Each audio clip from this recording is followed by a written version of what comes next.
பாரு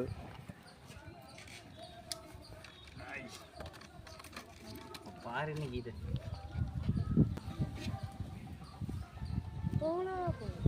எந்த பக்கம் வந்திருக்கு திசை பார்த்து சொல்லுங்க.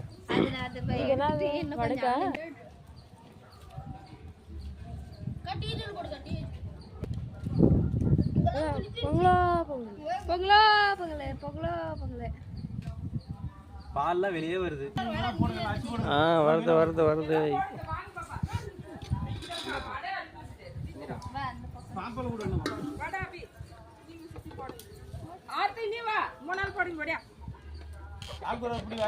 தண்ணி மூணு கை போடுங்க. இரு 3 கை போடு. தண்ணி ஊத்துற அப்படியே அதுல கொஞ்சம் அரிசி போட்டு எடுத்துடலாம். அரிசி போட்டுங்க, அது உள்ள போயிடும். அரிசி கழுவி போறது இல்லையா?